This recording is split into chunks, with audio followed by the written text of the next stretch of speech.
defensive guys that did such a wonderful job of creating that pressure that we talked about on the defensive side of the ball. And then the last thing I left them with was this, is that, hey, we've got a chance right here. With this win alone is now, hey, we've set ourselves up. Now we've got to just do it week in and week out and play 1-0 every single week. Yeah, the win opens the door in the Southern Conference. That's now wide open for 7 of the 9 teams, and the Citadel themselves a game and a half out of first place with Chattanooga still on the schedule. Chattanooga currently the only team left in the conference without a victory. After a game like that, we talked about it a lot after the Georgia Tech win, where you were happy Charleston Southern was next to avoid any sort of hangover from the victory.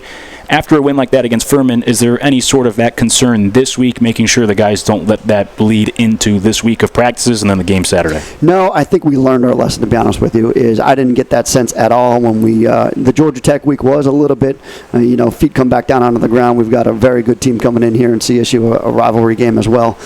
With this one, it's more of, hey, this is another SoCon team. We've got to get buckled down with this. If we've got an opportunity to be able to make a run at the championship, we better get through this one, and we've got to be able to make sure that we put our best foot forward. As you just alluded to a moment ago about opening the door in the Southern Conference standings, not only for the Citadel, but for now a lot of teams with Furman suffering that first loss. Like you said, you delivered that message, but it's still about going 1-0 each week, just winning each week. So how do you make sure that you don't get out ahead of your skis and you're still focusing on just the task at hand that week? Well, I addressed it on Sunday right head on, and I said this is going to be the last time that we talk about this. But just so you know, as you guys have put yourself in position where this is a big ball game, and it's a big ball game because the last one that you played was a big ball game and you won it. But you got to do that every single week in order to make the next one the next big ball game. And there's an old coach is saying that they remember November, and there is for a reason. Is that all these ball games in November, they become big ball games if you start to win them. As a head coach, how often do you look at not only the standings but the big picture for the playoff picture in FCS football? And is there a certain point in the season, maybe as you get closer to November, that you start looking a little bit closer at what you guys have to accomplish in the big picture? It's very hard. It's certainly not this time of year at all. Is maybe as you get 1 or 2 games out from the end of your year right there. But you're so focused on just trying to get through this week, get what you got to get planned, get what you got to get organized. There's so much that goes into planning a one single game. It's unlike any other sport. It's unlike basketball or baseball or soccer, where you play a lot of different games in 1 week. We've got to prepare all week just to be able to formulate a plan to get through one game. We'll talk about the next game that's upcoming Saturday against Mercer later on here in the show, and we'll also further break down what we saw Saturday in that big win against Furman when we come back. Time for our first break here in the Coaches Show with the head coach of the Citadel Bulldogs, Coach Brent Thompson, with you from the Marina Variety Store and Restaurant until the top of the hour, as we are every Wednesday. Come out and join us as we talk Citadel football, and when we come back, we'll recap that victory against Furman on Saturday, upsetting the 8th-ranked team in the country 27-10. Time for our first break here in the Coaches Show on ESPN Radio 94.7 FM and 910 AM. How do we make sure there's toppings in each bite of Papa John's pizza? We check 80,000 times a year. Now get an extra large 2-topping pizza for just $11. Everyone's doing their part to make your game day better.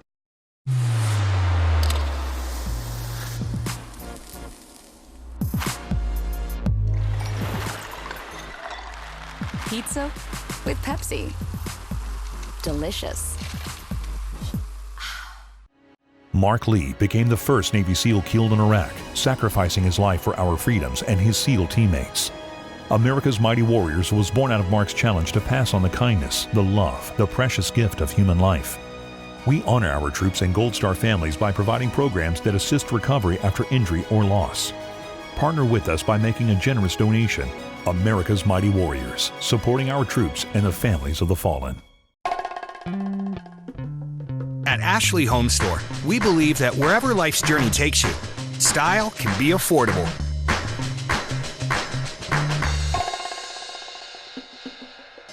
Discover great savings and get 72-month special financing on the latest designs.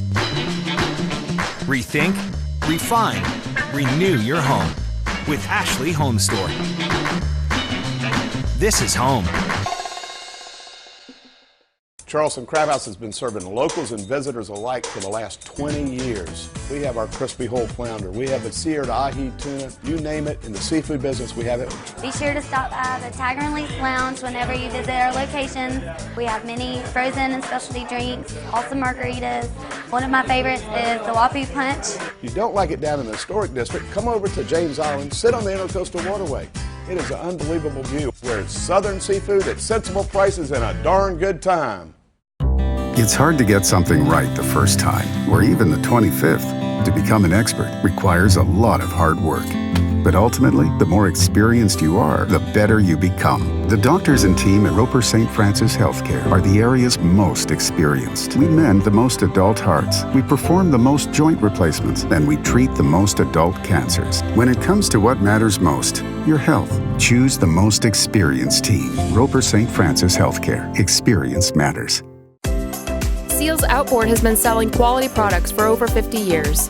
Products like Sea Hunt Boats with its exclusive Carolina Flare Vortex hull design for the driest, smoothest, most comfortable ride on the water. Located in Mount Pleasant and Charleston, Seals Outboard is a 5-star certified dealer for Yamaha outboards. Your boating adventures are endless in possibilities with a boat from Seals Outboard. See us at sealsoutboard.com.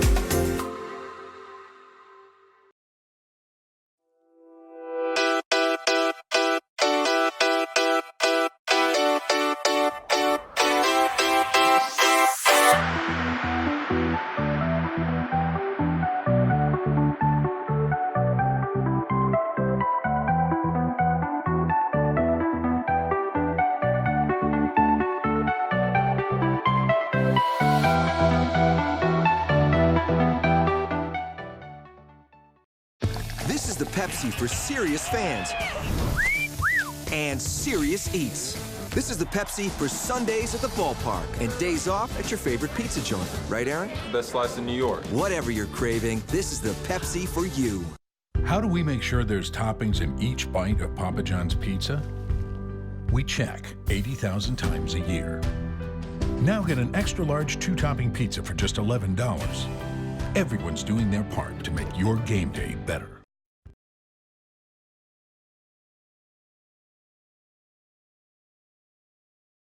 So Brent McConnell's the long one. This is the one that runs.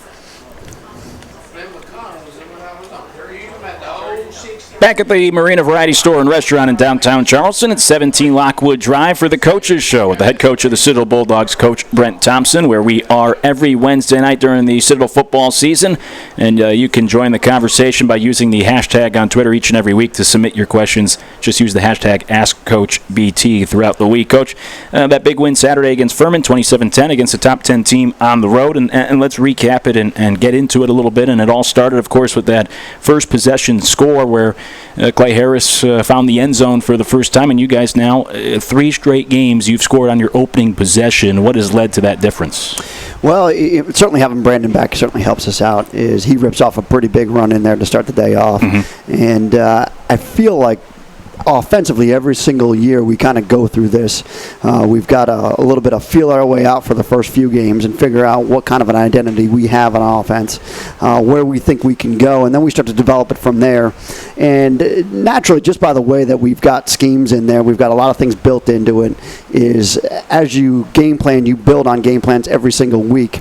And you may just tweak 1 or 2 things from here, from week 1 to week 5 or week 6. So you start to accumulate a lot of these things. The other thing that starts to accumulate is your fundamentals, and you start to get a little bit better at fundamentals, and you start playing a little bit differently. And we've seen a lot of different looks, so we're able to adjust to a lot of different looks. So that always helps. It helps you get off to a little bit of a faster start, and really just wanting to get off to a faster start has helped us out too. Is we've been able to strike first in some regard and try to go take the football in sometimes. And this last week we decided to defer and play a little bit of defense first and see what they were going to do. They went down to kick the field goal, but we had an opportunity to answer at least. According to the game notes, you guys have won every coin toss this year? Or is it phenomenal? And I think it's Brandon. I don't know what he's got. He's got a master touch of that. We need to take him to Vegas or something. I know it. Do you script the plays the first drive each week, or do you kind of do it on the fly? No, we don't. I've had to set a couple plays that I wanted to run depending on what the scenario was. Sometimes it's feel, but a lot of things in our offense are based upon the previous play, based upon what you're seeing. Is there a possibility that you can get a certain play off? And sometimes they're take a chance plays, and sometimes they're very safe calls. So on that first possession, Clay finding the end zone, and surprisingly enough, his first touchdown of the year, despite the season he's had, especially the week prior against Western Carolina. Was he asking for more goal line touches at all? I mean, he's had such a great year, but could never get into the end zone. Well, here's the deal: is we usually give him the first crack at it, and if you don't have the first crack at it, usually Brandon gets it, and that's one of those things. I mean, you got your opportunity. Now we've got to really stick this thing in. And he finally found the end zone. First touchdown this year, 5th of his career, Saturday. I do want to ask you for the offense. You guys have been very aggressive all year. We had that conversation a couple weeks ago about the analytics. Take us through the 4th and 2 late in the first half at your own 19. You decided to go for it, and you guys got it. Well, here's the thought on that is, number one, is as I always do, I always believe we can get it. Mm-hmm. You're an offensive guy. You should try to score on every single possession. Sometimes that gets in the way of really what we probably should do there. However, here's what the thought process was. It was you had the ball on your own, what was it, the 19-yard line or so. So you're going to punt that thing back. If you punt it back on a good punt, you're probably getting that thing somewhere, giving it back to them at the minus 42, 43, somewhere in there, where they've got a pretty short field where they're going to try to get points out of it. It was fairly dry at the time. There was very little rain going on at the time, and they had 2 minutes left in the half. So all you're really doing is just trying to hand them back points. So what we decided to do was let's play the odds. We were moving the ball fairly well. Is we had a good play called. I felt confident in it. I had a pretty good look at what we were going to get done. So we went ahead and ran it, and we of course got it. And then from there, we can kind of freewheel it a little bit and try to kill a little bit more clock, try to take it down the field. And of course, we took a shot and tried to take a shot at trying to get the touchdown out of it. Unfortunately, we ended up turning it over later on in the drive, but at least they didn't have any timeouts left, or they may have had one timeout left, and we had pinned them with a deep ball anyway. So it ended up working out in our favor. It is a little bit of a roll the dice kind of a plan right there, but there was a thought, and there wasn't just a whimsical call. As we had a thought of, well, if we do punt this thing away, we still give them an opportunity to get points on the board, which is what you don't want before the half. Did you consult the numbers or the booth at all, or is that all gut? No, that was consulting the numbers as well. That was in that what we call that coach's choice. 1 was the go. We're definitely going for it on 1. 2 was the hey, that's your gut, that's your go for it call, depending on what the conditions were, and I thought the conditions were in our favor. We've kind of talked about this all season long, and obviously talked about the use of analytics, which speaks towards your aggression in itself, but your team now is top 5 in the country in attempts on 4th down and also conversions. So what went into the idea of being a more aggressive offense this year compared to maybe years past? I think it fits our offense more. Is if we have 4 downs to get 10 yards, we've got a pretty good chance. And what you notice is this and I noticed it more in the Western Carolina game than I did this past week, was we went for it 4 times in the Western Carolina game, and that is if they get you a stop on 3rd down, they're pretty excited to get the 4th down because they think they're getting off the field. However, if you keep them on the field for an extra down and you've just converted that 4th down, is now you've just depleted them. And that's a big play for us. That's a big momentum swing for us. So it plays in a little bit of somebody's psyche right there. If you think you've got them off the field and, oh, man, they're going for it here, that's something that we want to kind of build upon. I think it fits our offense. It should be what we want to do, is we should be able to pound out a few yards here and there. The obvious is it gives you an extra down, so then you have 4 downs to get the 10 yards. But overall, how has it changed your play calling or what you guys try to do offensively this year? It's probably changed more of our practice habits. Is we have practiced more short yardage situations. We have built more game plans around what are we going to do on the 4th and 2 call that we're inevitably going to get maybe 2 or 3 times. And whether you punt the ball away or not is kind of out of the equation now. Is automatically what your 4th down call is, and you have about 2 or 3 of them that you're going to execute. So then later on that possession, after converting the 4th and 2 inside your own 20, as you mentioned, the turnover on the trick play, Ryan McCarthy, the wide receiver pass. Just take us through that play and why you pulled it out at that point in the game. Well, I thought we needed a big play, and we were somewhere around midfield, so if you did throw it and it did get intercepted, at least it was going to be pinned down there a little bit. And we'd been working it. We had been keeping it in our back pocket. We had set it up. Raleigh was the reverser on the one play. Then we reversed it with Ryan. Ryan Ryan, the ex-quarterback, so we thought we had a chance to be able to throw it. Unfortunately, he didn't spit out a pretty good ball, but we did have Raleigh open. And Ryan's got a strong arm. I mean, I've seen him throw people out from right field out there. So he does have a strong enough arm to get it there. It was the slick conditions I didn't really account for. But once again, it was one of those opportunities that we're going to back them off of us. We're going to not be afraid here, and we're going to take a shot and try to score. I believe I've asked you this before, but do you go into a game with a certain set of trick plays that, hey, if we need one, it'll be from this group, or does it all depend on the situation, place of the field, situation of the game? No, usually it's a lot of feel. We had a trick we've probably executed, besides the reverse. Those are kind of like built into our offense anymore. We've had the reverse. Raleigh threw the one to Ryan against Sanford, and then we flipped it around, and Ryan threw it to Raleigh this time around. So we usually try to carry at least one trick play, and we just carry it from week to week. If we think we got a good opportunity to run it, it's a good opportunity to run it well. You don't traditionally run a whole lot of trick plays in your own territory, so you try to dig yourself out before you throw them. I wanted to ask you about your special teams on Saturday. Nice to have Matt Campbell back, and in his return to put 2 punts inside the 10-yard line, which really helped in the field position battle in your defense there in that game. You know, that was another scenario where we were about to go for it on 4th down. It was a 4th and 5 call, and we were going to net out probably less than about 15 yards if we put it in the end zone. That was my only concern. At that time, according to analytics, you really should have gone for it. It fell into the coach's discretion area as well, given that the game conditions were a little bit wet and slick. I didn't know exactly what we would have called there to be able to convert a little bit more of a lengthy 4th and 5 call. So we did decide to punt it, and luckily Matt pinned it, and that was probably the turning point of the ball game. That was the 3rd quarter. That was the drive. We spit out a couple of good plays early on in the 3rd quarter, and then we had to play field position there. And we were playing such good defense. I thought the best thing to do was to try to pin them deep, play good defense, and try to get the ball back in good territory, which we did. We got the ball back twice.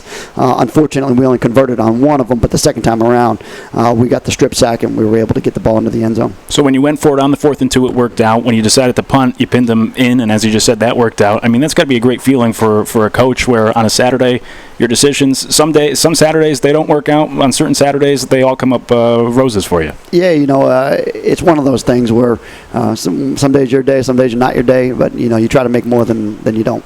And the kicking game, Jacob Godek for you. I mean, in the rain, 2 field goals. One I think was 46 yards, and his career long's 48. So that was almost one of his longest. In the rain, you had to use a new snapper on Saturday. Special teams player of the week, Jacob. Impressive kicking out there in those elements. Yeah, the elements were where it was at, and the wind was going. It was a crosswind. To be honest with you, I was a little bit nervous because not the distance so much, but both kickers had kicked the same direction, which was the direction we were going in the 4th quarter. They had both kicked the ball out of bounds on a kickoff. So the wind that's not usually typical of Jacob either, and nor they've got a very good kicker.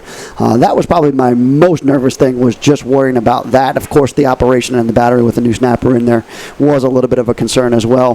But for the first time in my career, I walked up to a kicker and I asked him the question, and that was, are you good here? I mean, is this something that you can make from this point? And it was like he was dumbfounded too, because I don't think he expected me to ask him, number one, because he was just going to jog out there and kick it no matter where it was from. That was my decision. He didn't know that he had a choice in this matter. When I asked him, it totally caught him off by surprise. He had to look at where we actually were on the field. I don't even know if he calculated the distance, to be honest with you, because it was so quick. It was kind of off the cuff, and he just goes, oh, yeah, where are we? Sure, yeah, I got this thing. And once he said that, I mean, it was over for me. I said, oh, yeah, come on, go out there and let's kick the thing. I didn't think twice about it, to be honest with you. It was snapper, hold, it didn't think twice about it. We were in a good frame of mind. I thought, this is a no-brainer. Yeah, he was excellent on Saturday, as was Campbell. The special teams very good once again, especially in those conditions. So he was the special teams player of the week, and Marquise was the defensive player of the week for the conference for the 2nd straight week. And on Saturday, he had a sack and a big forced fumble there that gave your offense a short field. Yeah, the strip sack was huge. That was really part of the turning point of the game as well. We mentioned that with pinning them in tough field position there. They dug themselves out a little bit. We pinned them back down in there again, and we were able to get the strip sack out of it. And I really thought Dewey Green was going to score on the thing, and we were worried about him getting a penalty as a celebration in the end zone. But Marquise has had 2 wonderful games. I don't know when the last time that we had back-to-back player of the weeks and then defensive player of the weeks. It's probably been a while. So I'm excited for him. He's only a sophomore. I've talked about him with Jeff Hartzell just this week. He's a young man that came in here at about 250 205, 210 pounds. He's like 230 right now. He's built himself into a tremendous player. He's tremendous in the classroom. Does a good job in the course. So really a guy that you can hang your hat on. Yeah, he's been playing excellent so far this year. Your defense overall, as we touched on earlier, I mean, they were excellent on Saturday, but it seems the last couple weeks, especially in short yardage situations, where against Western Carolina, I believe there was a 3rd and 1 and a 4th and 1 that your defense stopped them on both times. And against Furman, there are a lot of short yardage situations that you stop the Paladins in. In fact, on 3rd and 4th downs alone, they were only 4 for 18, and the ones that they did convert, most of those came late in the game. What's led to your defense being so good in those 3rd and 2s, 3rd and 3s, able to get off the field? Well, number one is I think he's got a great plan all the time. Is he kind of knows what the go-to is, and I'm sure we've all got go-to as offensive guys. Number two, though, is when you are an offense that's going for it on 4th down, we had to feel like we practiced it all summer long. And so he got a lot of looks at it. And let me tell you, is when you don't know where they're coming from or where they're going, it's very difficult for you. And that's where I think he's got the advantage, because you don't know where he's coming from. You don't know where he's going. You don't know where he's sending guys. And that's challenging as a play caller. Great day for the defense on Saturday. You referenced something earlier that I want to circle back to, is that in that 4th quarter, after Furman put together one of their better drives of the day, your offense was able to respond with a nice 7-minute drive and get some more points, one of those field goals, and you did it without even having to throw the football, especially in those elements. So the one time that Furman did put some points on the board after that opening drive, looked like maybe they'd have some life, your offense was able to respond and take away half that 4th quarter. Yeah, that was one of those gut checks, and that's a gut check drive to win the game, as we call it. And I pulled Brandon aside. I said, we need a long drive here. We need to kill some clock here. And so we did. We milked the clock right there. I think we had to go for it on 4th down one other time in that drive as well. And that was one of those scenarios where you are a little bit nervous, giving them a little bit of a shorter field. But I felt good about it again, and I felt good about the fact that we were moving the football until we got down into the red zone and where we wanted to create a 2-score game out of it, which is where we ended up kicking the field goal. But we had some really outstanding blocking going on up front. We weren't going to put the ball in too much jeopardy. It was the 4th quarter. It was rainy. It was messy. When you're asking your quarterback to operate too much, you roll the dice a little bit. We asked him to operate a little bit. We had some option plays going there. We felt like we would pounded the middle so much with Brandon that we had to find a way to get the ball to the perimeter. So we were able to pitch a couple balls out there with some success, which I think helped us out on that drive. And overall on Saturday, I mean, we already touched on, you laid out why the opening drive has had some success, not only Saturday, but the last couple of weeks. But overall for Saturday's game, I mean, you ran for 360 yards, 6 yards a carry against one of the better defenses statistically in the Southern Conference. Didn't have to throw the football once in the second half. What led to the successful day on the ground offensively, being able to move the football? Well, our offensive line, we had to adjust to a few things, but they kept running through some gaps right there. Our offensive line was picking them up as they were running through the gaps, which is very difficult for us to do. Our wide receivers did a tremendous job of blocking, because we're asking those guys to do more blocking on the line of scrimmage. And don't get me wrong, they are very, very capable. They're big and can hold their own in there. They're practically tight ends out there that can run very well. So we're very fortunate enough to have those guys as well. And then we took better care of the ball in the first half. And then we did in the first half is we were executing more of our offense at a higher efficiency rate. I do want to ask about the turnovers. I was told that Brandon is actually undefeated when he has multiple fumbles. Unbelievable. Do you want to continue to try to push that luck? Not a chance. Not a chance. But you know what? He's one that can battle back. I don't worry about him when it comes to, like, hey, this is a mental block kind of a thing. That's not the case with him. What the case with him is he's going to be better the next time out. What led to those fumbles on Saturday? That was the one thing that came out of the offense I'm sure you wanted to clean up. What led to them on Saturday? What's the message moving forward to avoid that? Well, number one is it was missed blocks. You can't cut guys free to Brandon like that. We had opportunities to get those guys blocked up, and we didn't have those guys blocked up on the perimeter.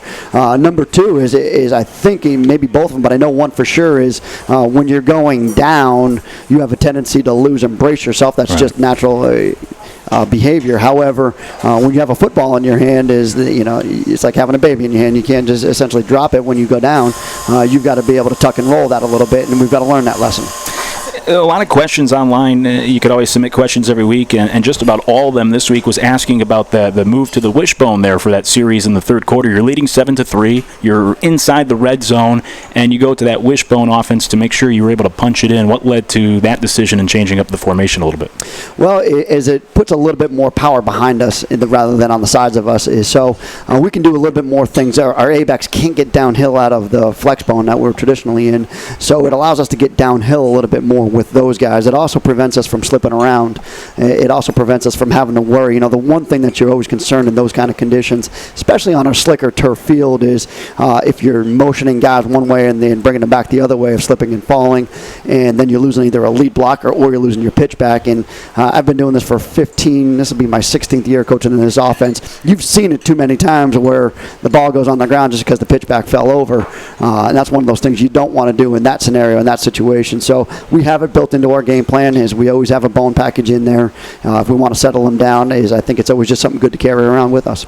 Since you just mentioned that about the 16 years, I've never asked you, how did you get your start in this specific offense? Because everybody has their own calling card, whether it's, like Mike Leach with the air raid and the West Coast offense, the air Coryell back in the day. How did you get your start in this specific offense and then have carried it with you now for all these years working in those systems and using it as a head coach? Well, my first year I coached as the wide receivers coach, and I learned it from the outside in. The one thing about coaching the wide receivers out there is we have made it a little bit more complex as the last 15 years. We've evolved those wide receiver positions, but traditionally it was very similar to what Paul Johnson had done for many years. We'd visited Navy when Paul was there. The offensive coordinator that I first learned it under was Ian Shields, was the OC at Army for many years with Rich Ellerson. He's the head coach at Jacksonville now. Very, very sharp guy, good friend of mine. But we started it out as just a base. We just installed it at Bucknell that year. 2003 was our first year running it. So I learned it, and then what I would do is I would work from the outside in. I would always do the offensive line test. So the offensive line coach would hand out the test, and I would do it, and then he would correct my paper from there. After my first year, I was very fortunate enough to be able to coach the quarterbacks, and you start to learn the complete offense from the quarterback position. I worked the quarterbacks and the fullbacks, and then it wasn't until I learned the technique of the offensive line by coaching it for 2 years that I learned exactly how I wanted the offensive line to operate. And this is the first time I've ever coached the A-backs, which is kind of nice to be able to do something different in your 14th and 15th or 15th and 16th year of doing it. So it's been kind of fun working with the A-backs. After these 16 years of doing it, do you find that you're still, I don't want to say adjusting, but adding new wrinkles or just learning new things about the offense along the way? Yeah, you can go. I mean, this offense is nowhere near what it looked like even in 2010 when I first got to Lenoir-Rhyne. It was nothing what we looked like at Bucknell, that's for sure, in 2009 when I was the offensive coordinator there. But you build and you evolve, and you always have your base offense, and then you build upon your base offense. And this year we happen to go to Army, but I've been to Navy plenty of years. I go down to see Ian at Jacksonville. I've studied plenty of Georgia Tech film there. So you build, you take, you steal, you kind of adapt. This is a completely different personnel group than we had at Lenoir-Rhyne. So you got to adapt and adjust to your personnel group. We thought we may have been more of an Army personnel group this year, so we went up and visited those guys and figured out what they're doing to get 10 wins at a very difficult service academy. So I thought that's been a beneficial trip for us. So you've got to constantly build and adapt this offense. We get criticized for being probably a little bit of a probably stale old offense, and it's really not the case. Army and Navy, we've all adapted this offense to be able to adapt and adjust to its times. Sometimes going back to the wishbone is just going back to a little bit of a throwback time, and that's kind of an exciting thing for us too, is just to do something a little bit different. As everybody evolves forward, maybe we go backward a little bit and try to do something that nobody else is doing at the time and play old school downhill football. Last thing before we hit our next break, circling back to the wishbone formation, one of the other questions coming in from a listener and a fan online in regards to that is, can we expect to see more formations like that moving forward, or was that just for that game Saturday? No, like I said, we always carry it. We have it in our package. believe it or not, we just did all of our formations, and we had this question last week, and that was the whole reason why aren't you in the no huddle offense anymore? We said, formationally we were just changing so much up, we didn't want people to adjust to us. We've been in so far, if you include the right side to the left side and all of our different alignments by wide receivers and A-backs, we've been in about 62 different formations. And you're not running all those different plays in there, you're running the same play out of 62 different formations. Right. Just last week alone we were in 16 different formations. So very, very difficult to prepare for. That's the reason why. And a lot of those formations came from different visits that we've had. We'll start to turn our attention towards the upcoming game Saturday with Mercer and get ready for homecoming with the head coach of the Bulldogs, Coach Brent Thompson. As we take a break, step aside, come back with more here in the Coaches Show, the Citadel Coaches Show with the head coach of the Bulldogs, Coach Brent Thompson, from the Marina Variety Store and Restaurant here on ESPN Radio, 94.7 FM and 910 AM. How do we make sure there's toppings in each bite of Papa John's pizza? We check 80,000 times a year. Now get an extra large 2-topping pizza for just $11. Everyone's doing their part to make your game day better.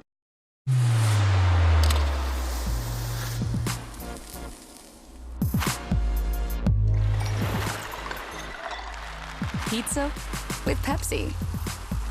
Delicious. Mark Lee became the first Navy SEAL killed in Iraq, sacrificing his life for our freedoms and his SEAL teammates. America's Mighty Warriors was born out of Mark's challenge to pass on the kindness, the love, the precious gift of human life. We honor our troops and Gold Star families by providing programs that assist recovery after injury or loss. Partner with us by making a generous donation. America's Mighty Warriors, supporting our troops and the families of the fallen. At Ashley Home Store, we believe that wherever life's journey takes you, style can be affordable.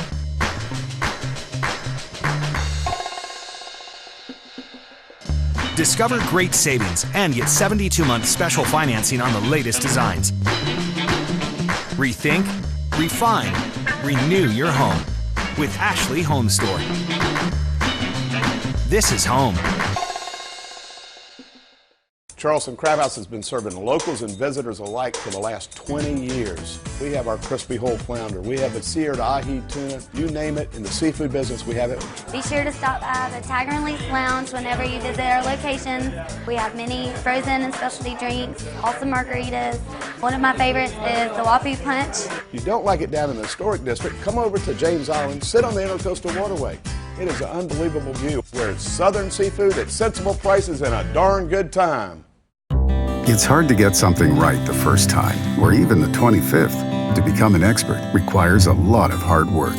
But ultimately, the more experienced you are, the better you become. The doctors and team at Roper St. Francis Healthcare are the area's most experienced. We mend the most adult hearts, we perform the most joint replacements, and we treat the most adult cancers. When it comes to what matters most, your health, choose the most experienced team. Roper St. Francis Healthcare. Experience matters. Seals Outboard has been selling quality products for over 50 years. Products like Sea Hunt boats with its exclusive Carolina Flare Vortex hull design for the driest, smoothest, most comfortable ride on the water. Located in Mount Pleasant and Charleston, Seals Outboard is a 5-star certified dealer for Yamaha outboards. Your boating adventures are endless in possibilities with a boat from Seals Outboard. See us at sealsoutboard.com.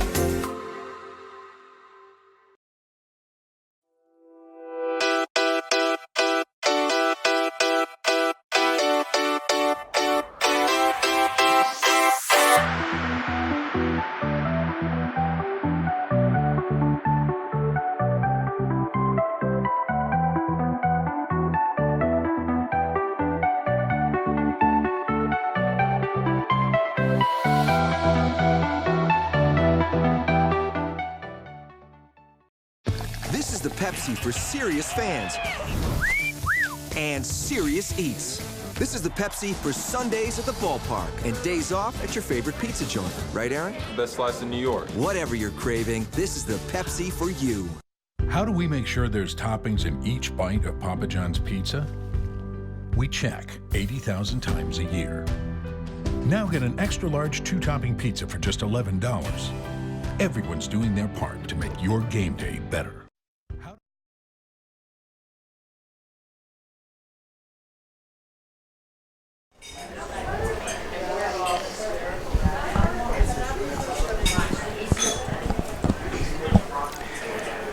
Back at the Marina Variety Store and Restaurant here at 17 Lockwood Drive for the Coaches Show with the head coach of the Citadel Bulldogs, Coach Brent Thompson, as we'll get into the game Saturday with Mercer. 2 o'clock kickoff. Coverage begins locally on the radio network at noon, and we'll see you out there for homecoming. But, Coach, before we do get into the game on Saturday, I did want to ask you about the press conference you had Monday. You brought Phil Davis with you, fifth-year defensive player, linebacker for you. What led to the decision to have him come with you? And he was a well-spoken, smart young man, really represents the team well. What led it to you having him come along with you Monday? Yeah, Phil. Phil's special to me. Is number one, as I recruited Phil, Phil was kind of part of my last recruiting cycle. I had a couple more guys when I was transitioning over, but so Phil has been with me for 5 years now. I know Phil's family extremely well, and I thought he was a great representation of where we have been up and down with the Furman rivalry. Right at the end of the game, probably what sealed it for me. Right at the end of the game, Phil played a great game, by the way, and he's been a role player for us, and he's accepted that role. If it's this kind of a game, Phil's playing. If it's this kind of a game, Aaron's playing a little bit more for us. But with Phil, at the end of the game, we kind of kicked that last field goal, and it was just about over. I said, "This is what you came back for, isn't it?" And he turned to me and he said, "Yeah." So that was, when I was scrolling through my guys that I wanted to bring, I thought Phil would be a great representation of the 5 years that he had spent here and his ups and downs against Furman. And he was very, very impressive, well-spoken Monday at the press conference. As a coach, and I came from minor league baseball, and the managers always said it was the best part of the job was when they called the guys into the office to tell them they were moving up in the ranks. A little bit different in college sports, but as a coach, you recruit these guys when they're 16, 17 years old, and like Phil, you spend 5 years with him. He's becomes a grown man. He's in his early 20s.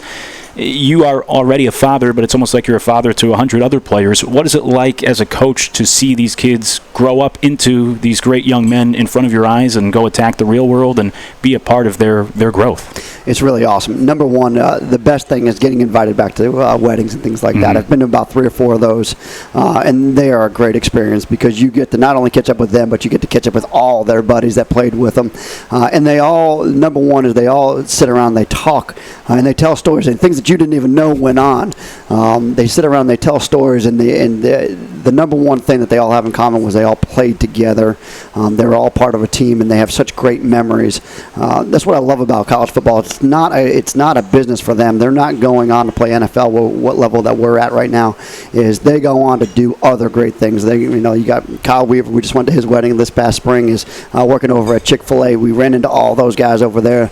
It's such a wonderful thing to be able to see how they've developed, what they've grown into, and especially the men that we get to produce here at the Citadel. It's phenomenal. Yeah, it certainly is. We're behind the chain, so we have to take another break. We'll come back, final segment, and we'll get ready for the kickoff Saturday against Mercer. That begins 2 o'clock, coverage locally at noon. Homecoming game, big game for the Bulldogs. We'll talk about it with the head coach of the Citadel, Coach Brent Thompson, to wrap up the Coaches Show when we come back from the Marina Variety Store and Restaurant here at 17 Lockwood Drive on ESPN Radio, 94.7 FM and 910 AM.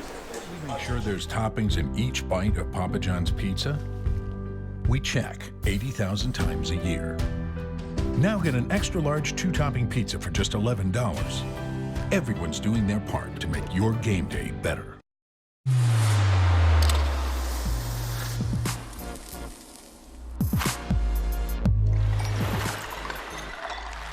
Pizza with Pepsi.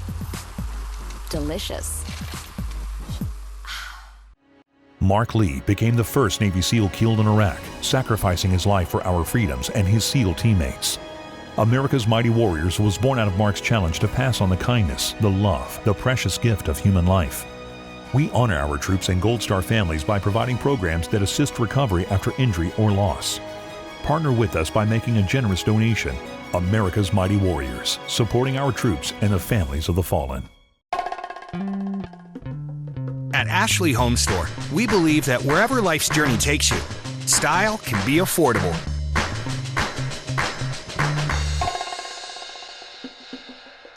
Discover great savings and get 72-month special financing on the latest designs.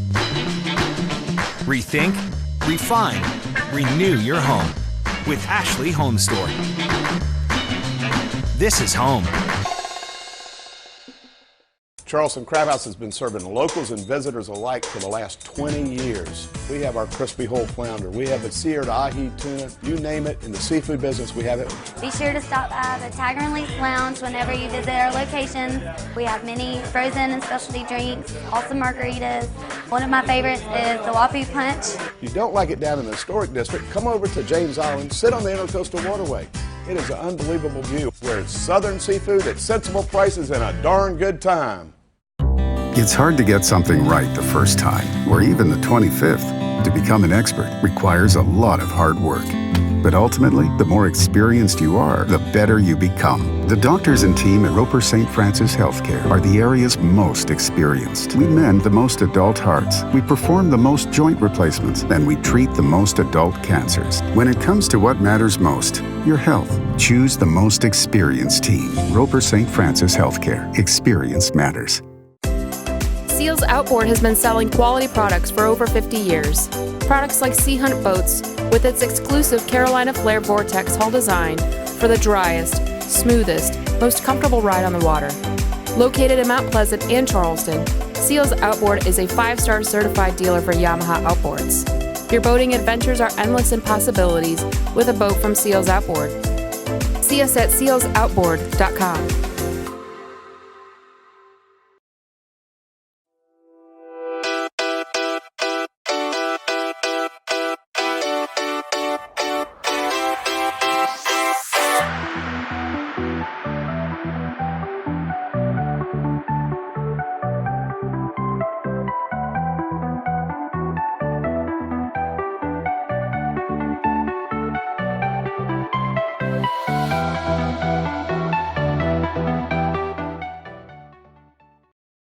This is the Pepsi for serious fans and serious eats.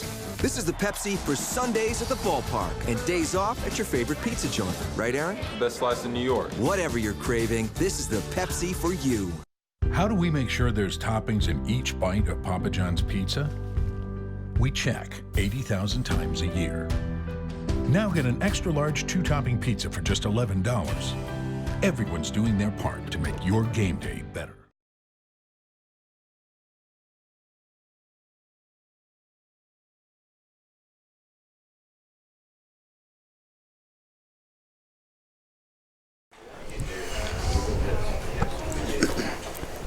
Back on the Coaches Show, the head coach of the Bulldogs, Coach Brent Thompson, here at the Marina Variety Store and Restaurant as we wrap things up with one final segment, try to cover as much as we can for Saturday's game with Mercer, which kicks off at 2 o'clock at Johnson-Haygood Stadium. Coverage locally on the radio network begins at noon. And as we covered last week, make sure to bring that Walkman with you and listen to us out in the parking lot and then even in the stadium for Saturday's kickoff. It is homecoming weekend, Coach. Mercer coming to town. What's homecoming weekend like for you guys as a football program? Well, it's a lot different for us than it is for everybody else. I'm telling you that right now. It is a huge party, from what I understand. One day I would like to probably enjoy that party. However, unfortunately, I've got to work. But I know that the Stray Dogs, they've got a great party that goes on downtown. I've heard so much about it. One day I'd like to attend that, probably not too soon, hopefully. But other than that, I think it's a great weekend. It's an important weekend for us. It's an important weekend because I think this is a big ball game for us. We know there's a couple things. One, it's going to be a great environment. Two is it's going to be a lot of fun to be out there. But three is we know that there's a lot of distractions, and we can't buy into all those distractions. We've got to stay as far away from that as possible because everything relies on us winning that football game. And if we can go out there and do what we need to do, we'll have a pretty good chance. Taking on a Mercer team that just snapped a losing streak and unfortunately in the process lost their starting quarterback. So it looks like Kalen Riley will be the starter this week for Mercer. And he played here last time they were here in 2017. What do you remember about him, and how does he change things for this Mercer offense? Well, he's a good quarterback. I believe he was the freshman of the year in the conference that year as well. Beat us here that day and did a really good job. Is very mobile, can move around a little bit. I was very surprised that he wasn't the starter going into last year. But once I saw the current starter go down, I understood why exactly. I thought he was a really good player. And Kalen came in at the end of our game last year as well. So they had two really good quarterbacks on their roster, and I understand that must have been a pretty good battle for those two. The other thing is they've got a pretty good running back. And a running back very similar to maybe the VMI guy, very similar to a Lim Ford over there at Chattanooga, big downhill kind of a back. And when you have those two guys in the backfield, you've got to be concerned with, number one, the quarterback scramble, and number two, the running back getting downhill on you. They have a new defensive coordinator this year. Came over from Charleston Southern, where he was coaching the secondary. So I imagine he'll have some familiarity with what you guys do offensively. And how is their defense when you look at the tape? Does it look much different from what you faced in years past with this Mercer team? Yeah, different defense. Absolutely different defense. Different structure to it. They've got personnel-wise, I think they're very good personnel. Their interior defensive linemen are about as good as we've seen probably since Towson, Georgia Tech, somewhere in there. Very good, stout bodies in there. They've got a pretty good scheme. They know exactly what they're doing in there. They know how to defend it. They played Furman already, so they've got an idea of what the structure of our offense looks like and how we're going to attack it a little bit. So it'll be a challenge for us offensively. We've got to be able to move the ball and move the ball between the tackles in order to be able to gain some ground. Last year's game was certainly a wild one that you guys pulled off the victory. 38-31 was the Rod Johnson 94-yard touchdown return on the kickoff. First kickoff return since 2002. What do you remember about that game last year against the Bears? Well, certainly the kickoff return was big. We also had a couple of big plays in there as well. We ripped off a few. Grant Drakeford ripped one off. I think he got tackled at the 5-yard line. Kurt Nixon caught a ball somewhere, got tackled at the 10-yard line by the 10-yard stripe. But other than that, I think it was a battle back and forth. We didn't have a whole lot of drives put together. Defensively, we had some pretty good stops. I know they had a pretty good lead on us early. And we also had Raleigh Webb hit a big play right before the half that I think changed a little bit of the momentum just before the half. Football fans don't really focus a ton on special teams. You don't really think about the special teams. You talk about the quarterback, the defense. Special teams played a huge role last year against Mercer. When you look at this Mercer team this year, they have some good returners who they brought one back to the house on a kickoff this year, came close on another one. They've been able to they haven't missed a kick yet this year in special teams. So Mercer, they've done some pretty good things in special teams. Yeah, they lead the conference in returns and kickoff returns at 28, I believe 28. If you're running around 25, you're doing pretty well. That's why we always use that 3 or 4 yard line as our base, whether we fair catch that thing or not. But when you can average to about the 28, now of course the big return skews those averages a little bit, but just to have a return of that size is pretty good anymore. And 2 areas to look out for. They have had 3 punts blocked so far this year, and the Citadel over the last couple of years have been really good at getting after the punter. And the other area you just mentioned about fielding kicks inside the 5 or calling for a fair catch inside the 5, I believe they only have 1 touchback or maybe even 0 touchbacks on kickoffs. So there could be an opportunity this week, going back to that belief about fair catching inside the 5, you may have some opportunities in the return game. Yeah, we may, and we've worked hard at it. We've got, the return game has evolved into this whole this whole theory as to whether you spend a lot of time in your kickoff return game. Same thing with the punt return game, like we talked about last week. You got all these spread punt teams, and here we are. We're at least going to try to pressure the punter and at least force a bad kick or force a block at least, because it's very hard to get. The average used to be if you could get 25 on kickoff return and 10 on punt return, you were doing really well. I mean, that's probably adjusted way down anymore. You need to have pretty good returns to just average that anymore. So special teams has evolved quite a bit. There's more athletes on the field. They find different ways to protect. They find different ways to rugby kick and all that other stuff. It's really a devoted 1/3 of the game, as much as I don't like to admit it anymore. I'm not a huge special teams guy, but it can affect the game. Yeah, absolutely can. And I ask you every week. I'll ask you on our pregame talk for the broadcast Saturday, but the kickoff against Mercer, 2 o'clock Saturday. What are your keys as you get ready for this game Saturday to make sure you guys get out of here with a victory this weekend? Well, number one offensively is we've got to be able to, I think a fast start would help us this week especially, is maybe take possession of the ball and try to drive it down the field early on. Try to stick some points on the board early and then see how the defense reacts to it. If we can start to pin them down a little bit, take advantages of that, that would be very helpful for us. So I think this is one of those games where you got to figure out what they're going to do on offense, because you don't have a whole lot of game film with the new quarterback in there, and if they've changed their thought process at all. That's why you may want to take the ball early in the first half and see what they do. We've got about 60 seconds left with you. What's the message going to be to the guys coming off that big win against Furman on Saturday, now homecoming this weekend, refocusing against Mercer? What are you going to make sure you get across to the guys before taking that field? Well, you just said it right there, and this has been my theme all week long. Is I've got a theme for every week, and one is just focus on being 1-0 and focus on just this game. That's all we can control at this moment. We've got to block out all that other stuff, so that goes into focus as well. It's homecoming, yeah, but we've also had Leadership Day, which is a completely different day for for us, which was today. I thought we handled it as good as we've handled any leadership day since I've been here. A change in format and a change in class schedule. We had no classes today, but we went out and did all of our community service. So it's a little bit of a different day for us. We handled it extremely well. For the first time in quite a few years, I thought we're an experienced bunch. We know how to go out there and practice, even though we didn't have the same structure of a day. So focus on what we needed to get done every single day. Well, Coach, we're looking forward to it Saturday, 2 o'clock kickoff for homecoming weekend. Coverage begins at noon locally on the radio, 92.1 FM, 102.1 FM, 1450 AM here in the Low Country. Bring the Walkman with you. Come join us at Johnson-Haygood Stadium, 2 o'clock kickoff for a big conference game against Mercer. As always, Coach, appreciate the time and all the answers tonight, and I wish you the best of luck Saturday. Thanks, Luke. See you then. We'll catch back up with Coach a week from today at the Marina Variety Store Restaurant here for the Coach's Show, as we do every Wednesday during the football season, and we'll talk to you Saturday from Johnson-Haygood Stadium with the pregame show beginning at noon on the Citadel Sports Radio Network. We'll catch you here next week for the Coach's Show on ESPN Radio 94.7 FM and 910 AM.